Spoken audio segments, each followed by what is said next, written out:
Hello, this is Niswander of the Nowman Show, and I'm here with author and speaker Charles Eisenstein, who is the author of the books Sacred Economics, The Ascent of Humanity, The More Beautiful World Our Hearts Know Is Possible, and The Yoga of Eating.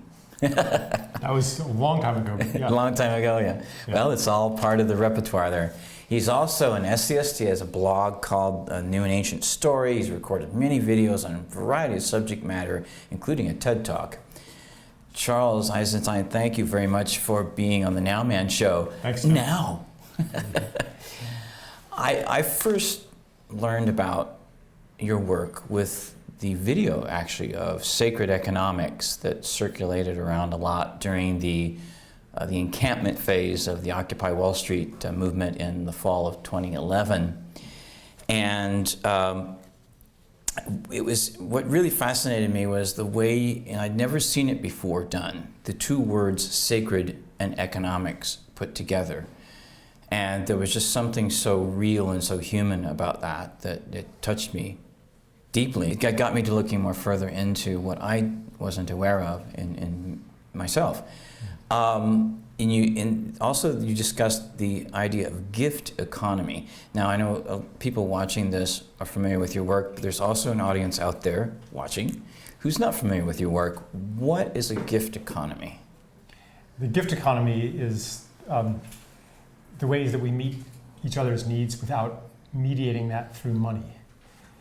So everything used to be a gift economy. A lot of people think that before money there was barter, which is kind of how you do a money economy when you don't have money. But it really was, historically, you didn't have that much barter. You had people living in villages, living in tribes, taking care of each other.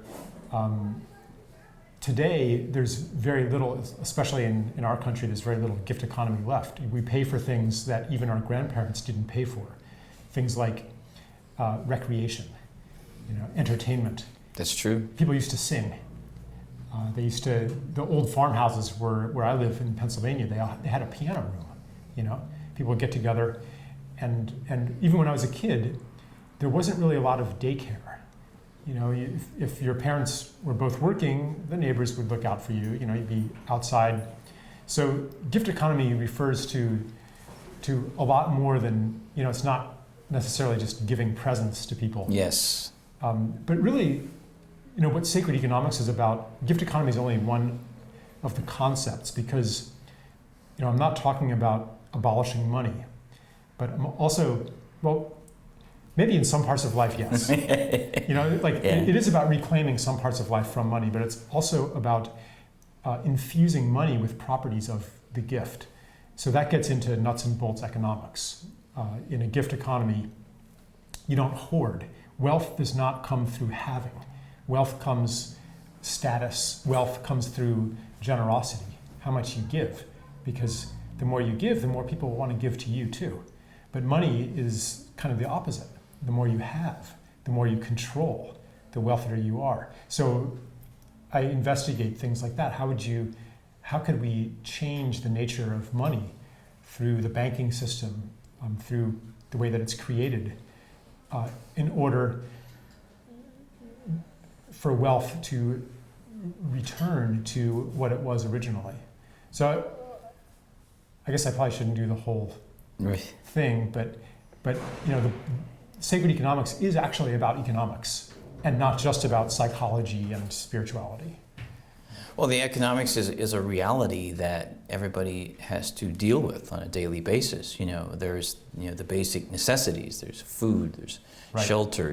There's clothing. There's and in our modern society, of course, we have healthcare. We have education. We have all kinds of things that we share. And as now getting to the commons. I first learned about the commons movement and the history of the commons through a group that I collaborated with online from the School of Commoning in London. And it was fascinating, and when I share this information in my internet radio show and in just one-on-one conversations or wherever, people will ask me, what's the commons? I mean, and then I'll say, well, it's the things that we share. I mean, like the land, the air, the water, the sunshine, and there's intellectual commons now with like the internet and that sort of thing that, then they say, oh yeah, it's one of those things like, yeah, that kind of makes sense.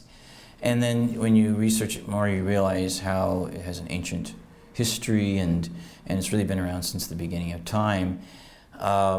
How would you define the commons? Why would this be important information for people to know about? I'd say that the commons is that which is outside of the realm of property rights. So the land used to be the commons. Mm-hmm. You didn't used to be able to buy and sell land. It wasn't a thing that you could purchase. The airwaves are a commons that have also been kind of divided up into property rights. But there's still some idea that the FCC just licenses spectrum.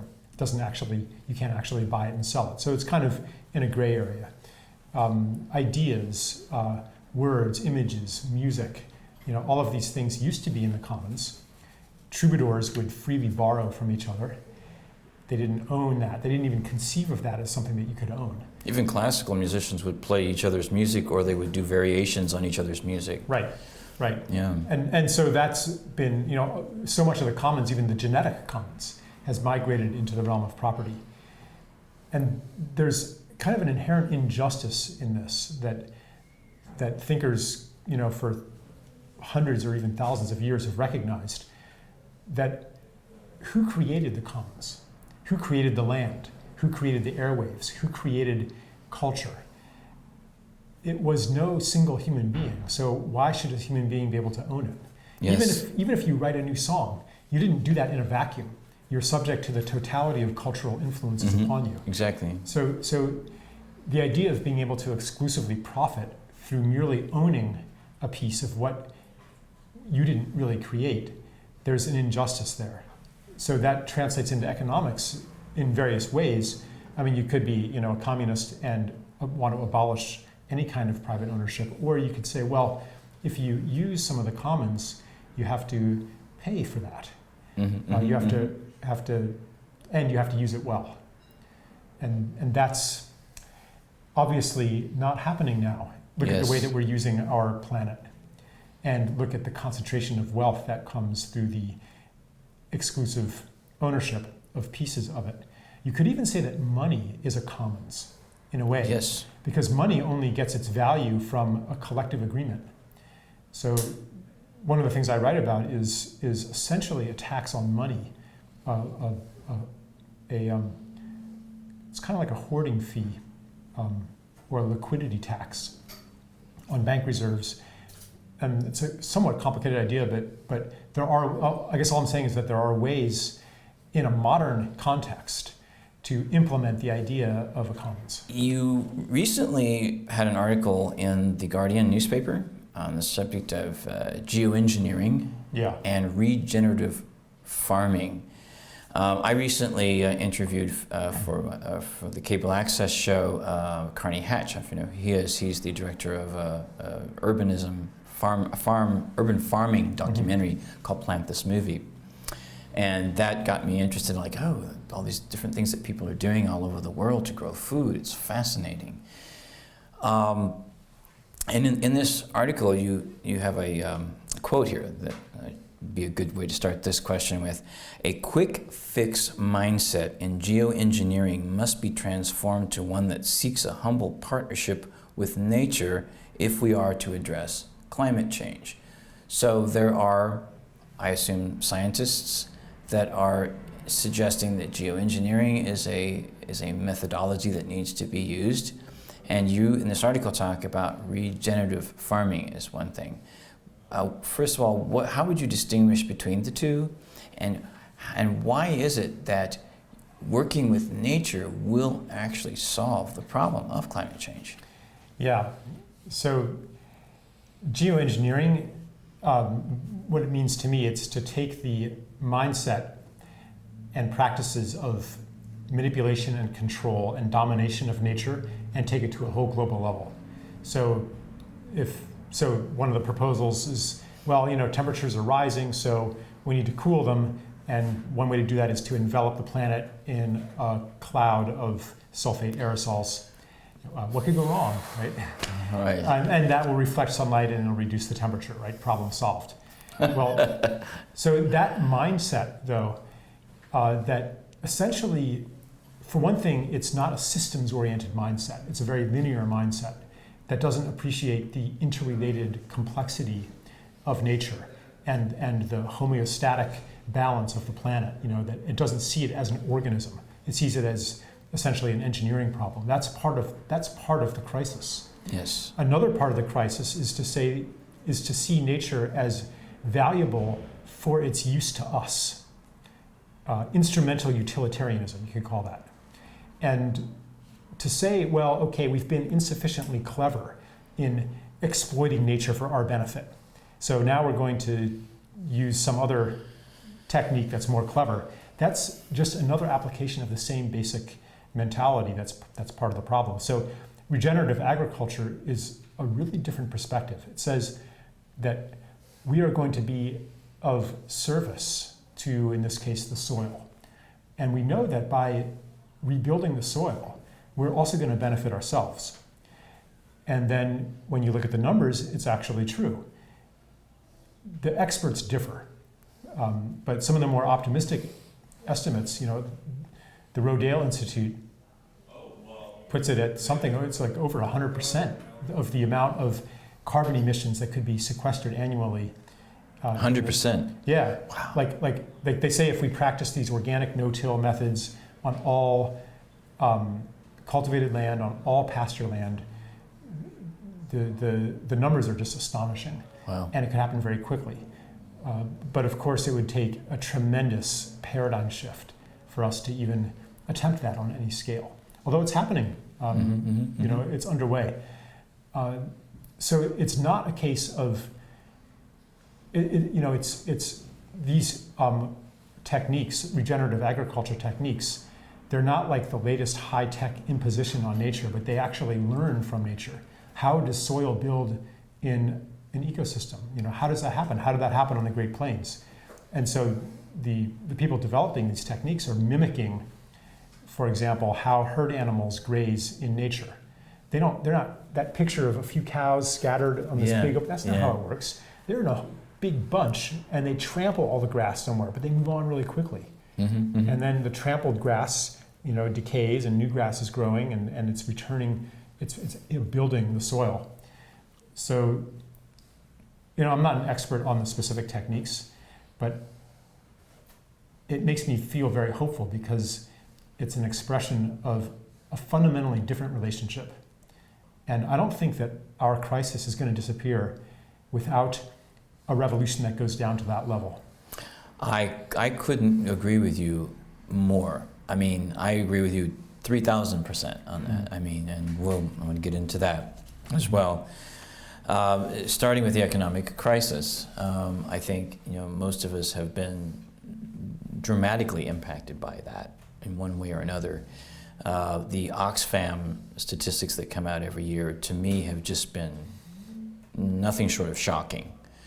And the most recent ones that I've seen, one of the most shocking things I've ever seen, statistically wise, was that 80%, or I should say 80 people, 80 people on the planet, have as much, will have more wealth than the poorest 50% of the entire world's population by 2016, 2017. That's what, they're on track for that to happen. This is reality. Right. And unless something is done to drastically change the whole global economic mindset, this is what's going to happen.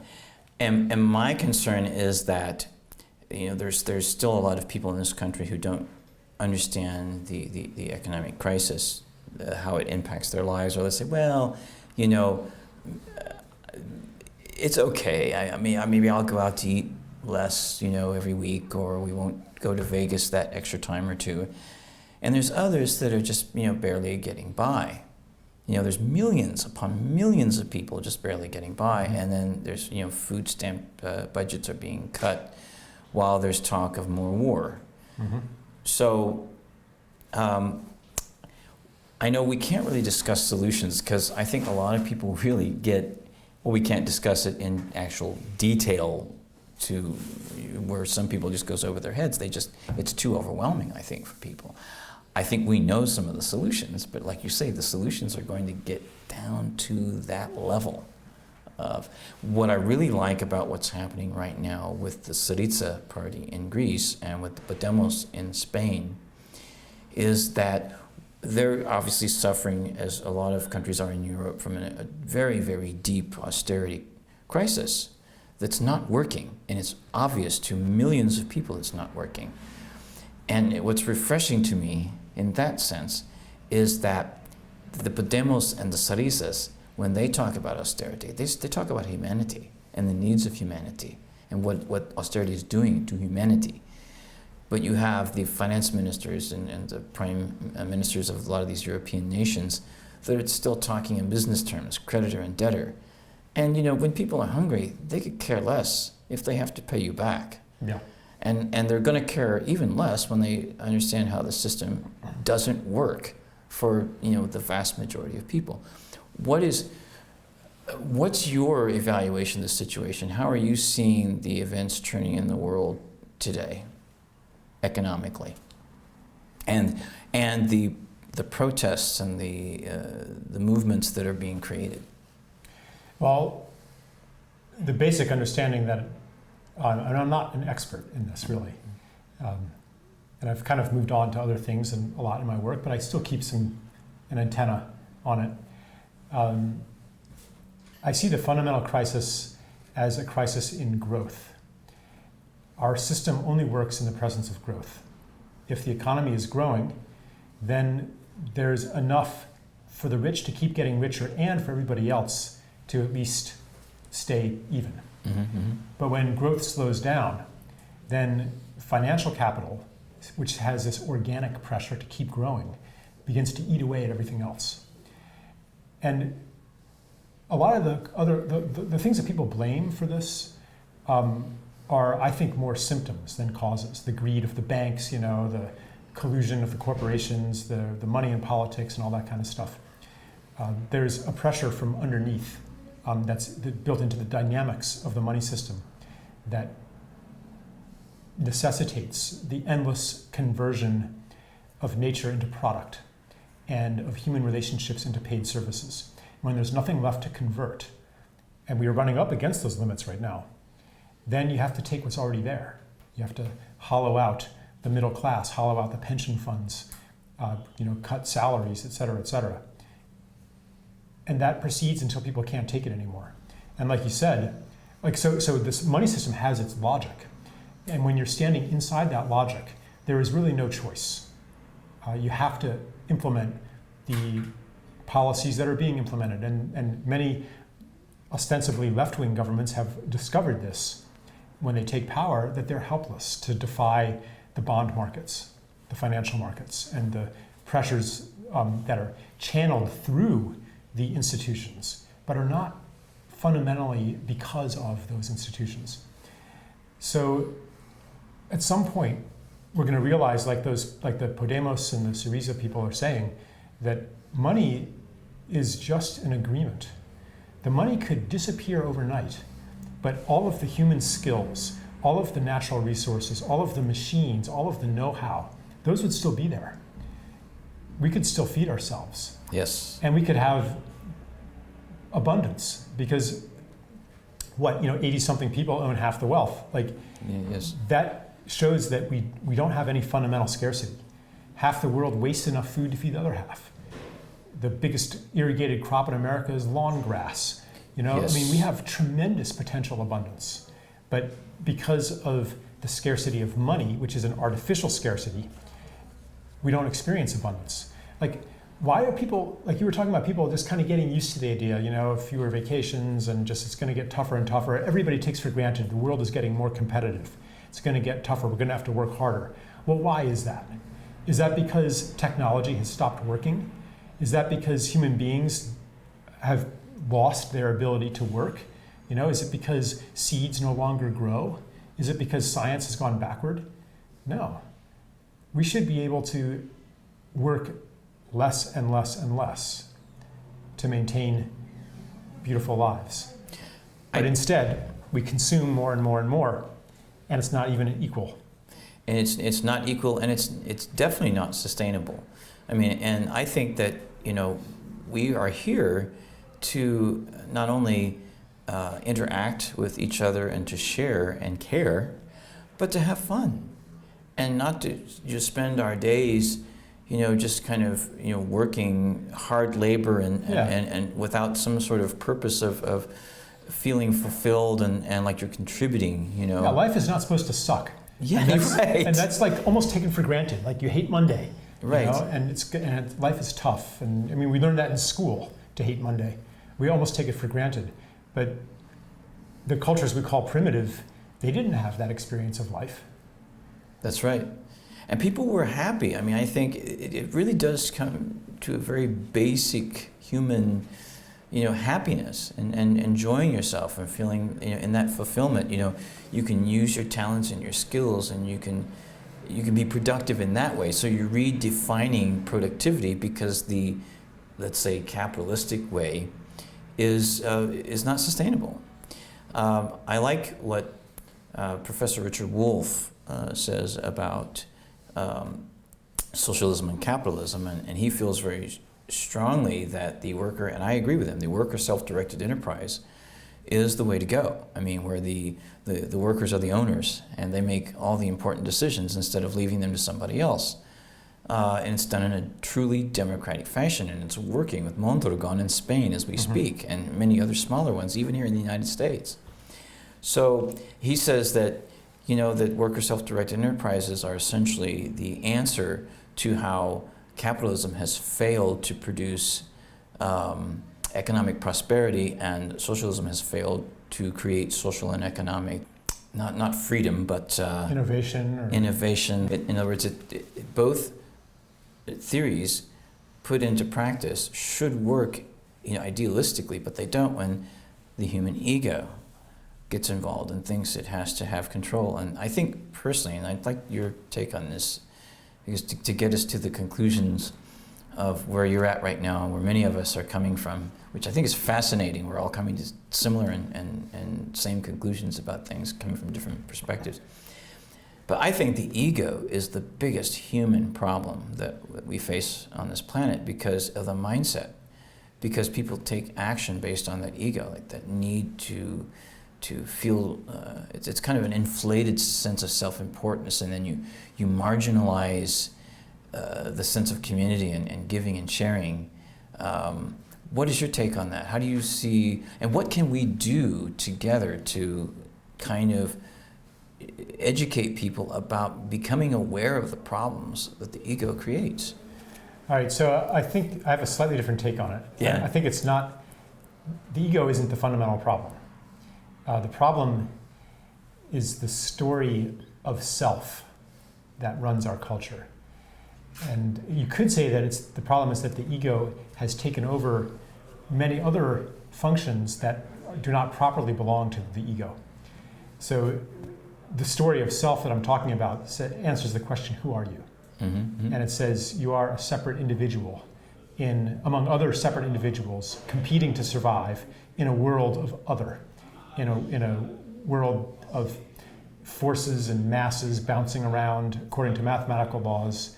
And therefore your well-being comes through dominating and controlling the competitors and the impersonal forces outside of you.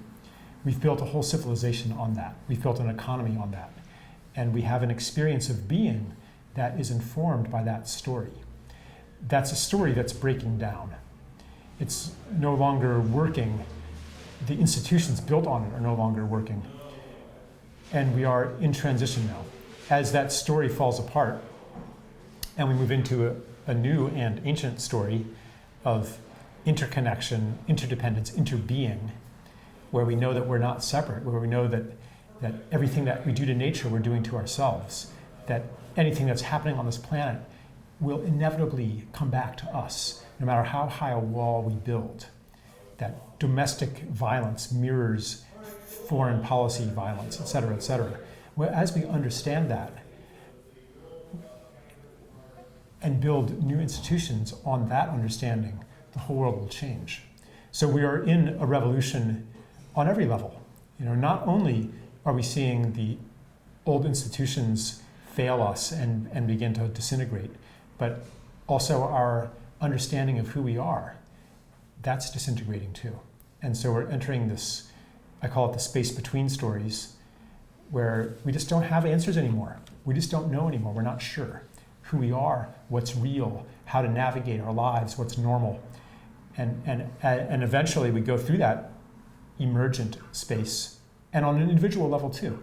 A lot of people are going through this as the institutions of their lives, their marriage, their career, their health fall apart. People are going through a parallel transition. And I think we're just in the early stages of this passageway, this initiation as individuals and as a species. So sometimes we catch glimpses of what the future could look like sometimes. And that's one of the things I write about. What would an economy of interbeing look like? Not that someone's going to read my book and say, oh yes, that's very clever, let's implement that right now. I'm not going to change the minds of the people who are governed by the ruling institutions, the prime ministers and people like that. They're not even going to read the book for the most part. Or if they do, it'll be like their alter ego, in their time off. but as far as what they can do in their positions of power, no way. Yes. But still, like I and many, many other people who are doing the things that we call alternative and holistic and so forth, we're kind of planting seeds that will germinate in the detritus of the breakdown that is underway. And that's currently what your present project is called, the Space Between Stories. It's like an online course. Yeah, that's starting in a couple weeks, and it's it's for people who are in that space where the old meanings, the old identities, who am I, what's real, what's important in life, how do I live a life, like those aren't working anymore. And the new ones maybe haven't arrived, or maybe you're just starting to be in a new story, but it's still fragile. Or maybe you're still in an old story, but you can see that its days are numbered. Well, I do a lot of social networking and connect with people online and in person a lot. And as I mentioned earlier, I see a lot of people coming from different backgrounds, and they're getting to these similar or even exactly the same conclusions about this kind of thing. Like I connected with a guy that works in the aerospace recently that does a seminar on in thinking together. And of course he comes mostly from a business perspective, but it's the same kind of thing, to get people to come together and think about their thinking. And in essence it's different than what you or I might be looking at, but it's also coming to the same conclusion.